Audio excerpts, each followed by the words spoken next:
कुछ कहने सुनवाएंगे। हर हर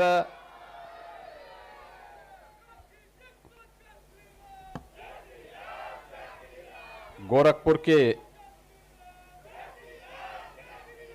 लोकप्रिय सांसद पंडित रवि किशन शुक्ला जी,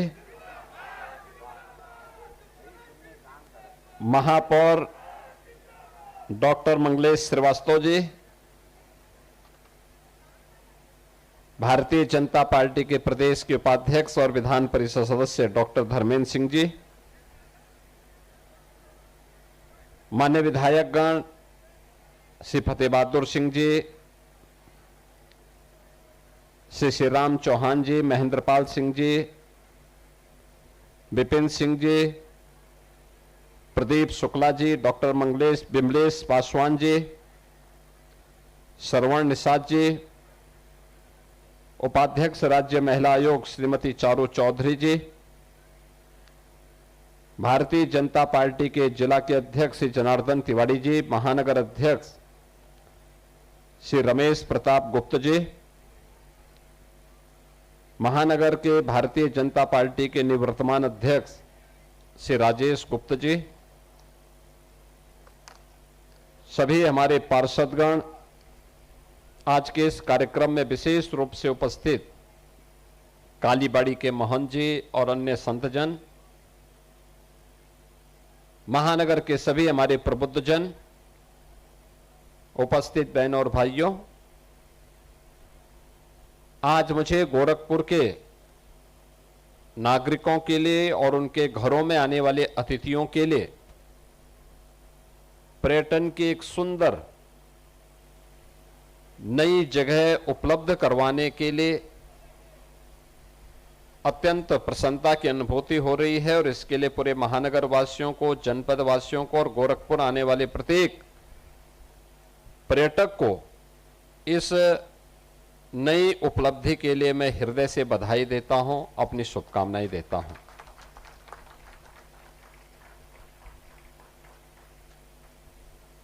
अब तक हमारे पास इको टूरिज्म का यानी नेचुरल टूरिज्म का एकमात्र केंद्र था, वह था रामगढ़ ताल। रामगढ़ ताल में जो जल है वह नेचुरल है, नेचुरल नहीं था तो नेचुरल, लेकिन शहर का भी ड्रेनेज उसमें जाता था, सीवर जाता था, उसकी सफाई की गई, उसको डिसिल्ट किया गया, आज भी उसको ट्रीट किया जाता है, ट्रीटमेंट करने के बाद तब जल वहां लाया जाता है। लेकिन रामगढ़ ताल का जल जहां पर विशुद्ध नेचुरल नहीं हो पाता है, वहीं आज जो नई चीज आपको प्राप्त हो रही है आंशिक रूप से और एक शुरुआत की गई है, वह चिलवा ताल की यह शुरुआत है। पहले फेज का यह कार्य हो रहा है। इसमें जो जल है यह नेचुरल है, ऊपर जंगलों से आता है और वही जल यहां पर है। यह वाटर बॉडी हम लोगों ने 2021 में बनानी प्रारंभ की थी। 2021 में इसको डिसिल्ट किया गया था। फर्टिलाइजर के निर्माण के दौरान फर्टिलाइजर कारखाने के लिए जो भी पानी लगेगा वह जल की आपूर्ति यहां से होगी और इस दिशा से हम लोगों ने इस वाटर बॉडी को उन्हें उपलब्ध करवाया और उसके बदले उन्होंने उसको गहरा किया, वहां की सिल्ट निकाली, सिल्ट निकाल करके उसका उपयोग ये भराव करके जो गहरे क्षेत्र थे उनका भराव किया गया। और आज मुझे आप सबको इस नए ताल को इस सुंदरीकरण के पहले फेज को उपलब्ध कराते हुए बहुत प्रसन्नता की अनुभूति हो रही है। इसके लिए मैं यहां के सभी जनप्रतिनिधियों को, आप सभी को, पूरे महानगर वासियों को इस नई उपलब्धि के लिए बधाई देता हूं। यही अंतर है पिछली सरकारों में ताल और पोखरों पे कब्जा होता था, उन्हें नष्ट किया जाता था। लोग उसे अपनी बपौती समझ करके कब्जा कर लेते थे, अपनी हवेली बना लेते थे, या वे क्षेत्र गंदगी और अपराध के गढ़ बन जाते थे। अब नए उसमें आप देख रहे होंगे, ये डबल इंजन की सरकार, भारतीय जनता पार्टी की सरकार, ये डबल इंजन की भारतीय जनता पार्टी की सरकार ताल और पोखरों पर कब्जा नहीं बल्कि उनका संरक्षण करती है, प्रकृति के प्रति अपने उत्तरदायित्वों का निर्वहन करती है, उनके पर्यटन के एक डेस्टिनेशन के रूप में, एक बेहतरीन गंतव्य के रूप में उसे विकसित करके लोगों के लिए, पर्यटकों के लिए, आम नागरिकों के लिए और कलाकारों के लिए भी एक मंच उपलब्ध करवाती है। और आज यही दृश्य यहां पर चिलवा ताल में भी हम सबको देखने को मिल रहा है। पिछले दिनों हम लोगों ने रामगढ़ ताल में वाटर स्पोर्ट्स की नेशनल जूनियर रोइंग प्रतियोगिता को देखा। लगभग एक सप्ताह तक ये प्रतियोगिता चली थी। 22 राज्यों के 243 से अधिक खिलाड़ी उसमें भाग लिए थे। बड़े पैमाने पे लोग आए थे और हर व्यक्ति बोलता था कि इतनी बड़ी और इतनी अच्छी झील हमें कहीं देखने को नहीं मिलती। मुझे लगता है कि वे लोग अगर यहां आ जाएंगे ना, यहां भी उनको और अच्छा लगेगा, और अच्छा लगेगा। और मुझे लगता है वाटर स्पोर्ट्स की व्यापक संभावना रामगढ़ के साथ साथ चिलवा ताल में भी अब मौजूद है। ये हम इसके माध्यम से साबित कर सकते हैं। अच्छी सरकारें आती, अच्छी चीजें लेके आती हैं, ढेर सारे रोजगार के अवसर उपलब्ध होंगे। अब आप देख रहे होंगे यहां दुकानें खुल गई हैं, लोगों को सामान खरीदना है यहां मिल जाएगा। परिवार के साथ आकर के यहां पर लोग आराम से, आनंद से घूम सकते हैं, स्वास्थ्य का लाभ ले सकते हैं। न पॉल्यूशन है, न किसी प्रकार की अव्यवस्था। आप यहां बैठे हुए हैं, शहर के अंदर जो टेम्परेचर इस समय 40 और 38 के बीच में होगा, यहां पर आकर के वही 20 और 30 के बीच में है। और मेरा मानना है 25-30 से ज्यादा यहां पे नहीं टेम्परेचर है, क्योंकि इस पूरी झील से ठंडी हवा उस टेम्परेचर को अपने आप न्यूनतम स्तर पर लेकर के आती है और एक नेचुरल प्रक्रिया के साथ हम सब भी जुड़ करके आनंदित महसूस कर रहे हैं। यही होता है सिटी डेवलपमेंट प्लान। सिटी ऐसे ही अपने स्वरूप बदलती है। हमारे बारे में लोगों के मन में अच्छी धारणा यहीं से प्रारंभ होती है। अब हमारी सिटी केवल स्मार्ट नहीं है, अब हम उसको स्मार्ट सिटी के रूप में, सेफ सिटी के रूप में और एक सस्टेनेबल सिटी के रूप में उसको आगे बढ़ाने की दिशा में आगे बढ़ चुके हैं। विकास की सारी प्रक्रिया स्वतःस्फूर्त भाव के साथ चल रही है। यही फर्टिलाइजर कारखाना आज से 6 वर्ष पहले बंद स्थिति में था। सारी गतिविधियां 1990 से बंद थी। आप सोचो 1990 से लेकर 2021 तक 31 वर्षों तक गतिविधियां बंद थी। और तो अच्छा हुआ बीच के कालखंड में एसएसबी यहां आ गई, अन्यथा यहां का स्क्रैप भी सब गायब हो गया होता। अब यहां पे एसएसबी भी है, फर्टिलाइजर कारखाना भी है और प्रदेश का एक सैनिक स्कूल भी है। सैनिक स्कूल भी है और एक केंद्रीय विद्यालय भी इस कैंपस में है। केंद्रीय विद्यालय के नए भवन के लिए भी हमने पैसा सैंक्शन कर दिया है। एक ही कैंपस में इतनी गतिविधियां एक साथ उपलब्ध हो रही हैं और इन गतिविधियों को आगे बढ़ाने के साथ ही यहां पर बेहतरीन सुविधा, तो ये पहले फेज का काम हुआ है। अभी इसको विकास की बहुत सारी संभावनाओं के साथ हमें आगे बढ़ना है। मैं स्वयं भी पहली बार यहां पे आया हूं देखने के लिए। हां, मैंने ये कल्पना जरूर की थी और मैंने ये पर्यटन विभाग को कहा था कि भाई उस ताल के बारे में, क्योंकि जब प्रधानमंत्री जी ने इस फर्टिलाइजर कारखाना का शिलान्यास किया था तब मेरे दिमाग में आया था और उस समय केंद्रीय मंत्री श्री पीयूष गोयल जी ने भी मुझे कहा था कि योगी जी इस वाटर बॉडी के बारे में कुछ करना चाहिए, क्योंकि फर्टिलाइजर को जल की आपूर्ति भी यहां से करनी थी और इसके पर्यटन विकास की दिशा से भी इसको आगे बढ़ाना था। इसीलिए हम लोगों ने उस समय प्रयास प्रारंभ किया जो मूर्त रूप ले रहा है। उसका पहला फेज है।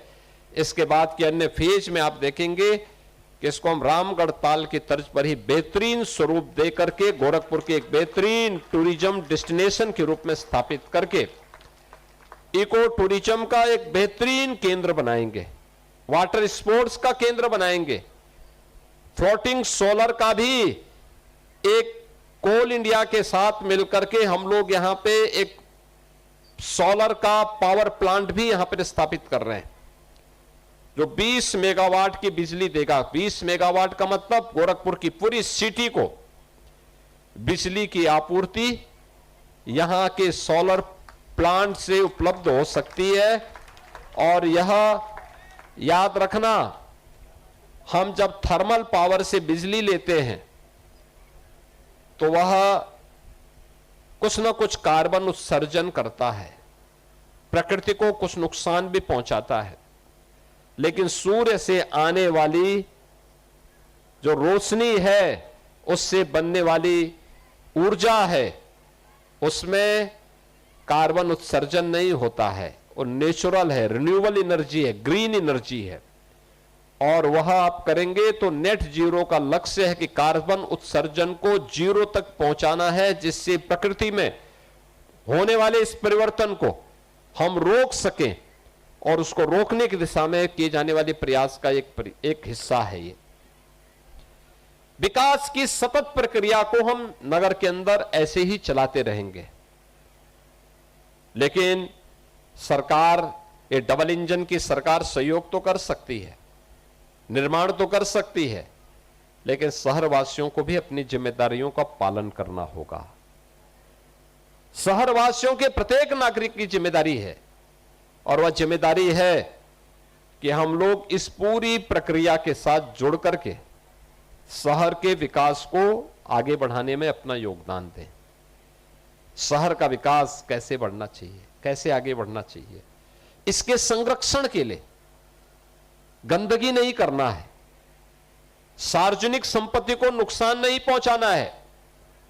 अगर कोई निहित स्वार्थी तत्व उन संपत्ति को नुकसान पहुंचाता है तो उसकी कंप्लेंट करके ऐसे व्यक्तियों को जेल भी करवाना है। हम अपने स्तर पर भी इस कार्य को करें।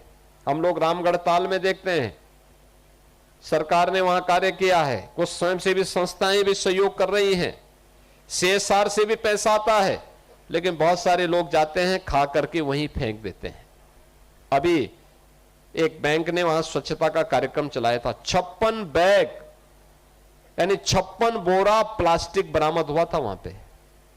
आप याद करिए कितना प्लास्टिक, कितना कचरा। भाई अगर ऐसे ही कचरा फेंकते रहेंगे एक दिन ताल का अस्तित्व फिर खतरे में आ जाएगा। और इसलिए प्लास्टिक फ्री गोरखपुर, स्वच्छता से युक्त गोरखपुर, गंदगी से मुक्त गोरखपुर, हरा भरा Gorakhpur, safe Gorakhpur, smart Gorakhpur, sustainable city Gorakhpur, यह एक लक्ष्य लेकर के अगर हम सब आगे बढ़ेंगे तो गोरखपुर की यात्रा जो अब एक नए गोरखपुर के रूप में देखने को मिल रही है, यह इस रूप में हमें मजबूती के साथ आगे बढ़ने के लिए एक मंच देगा, आपको एक पहचान देगा, आने वाली पीढ़ी को गौरव के साथ आगे बढ़ने के लिए एक अवसर देगा।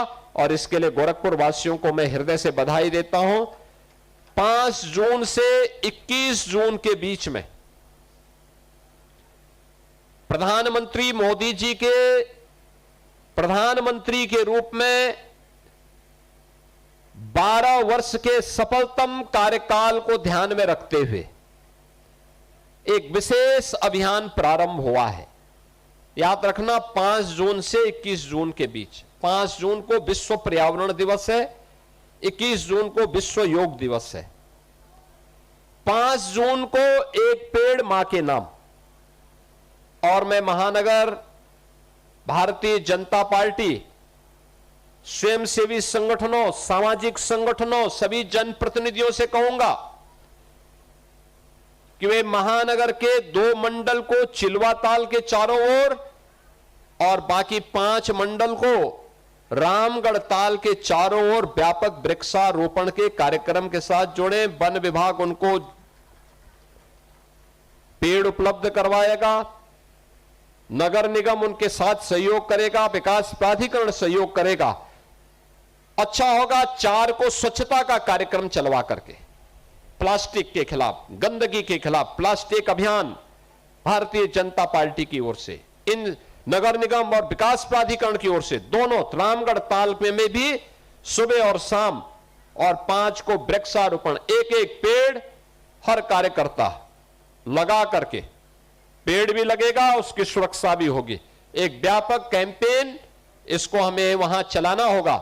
रामगढ़ ताल के किनारे वहां पर सांसद जी अगर यहां पर रहेंगे तो सांसद जी और विधायक ग्रामीण ये वहां पर देखें, महापौर जी यहां पर चिलवा ताल के किनारे पार्षदों के साथ आए, हर पार्षद भी वहां पर जाएं, पार्षद अपने वार्ड में भी लगाएं और साथ साथ वहां पर भी टीम लेकर के जाएं।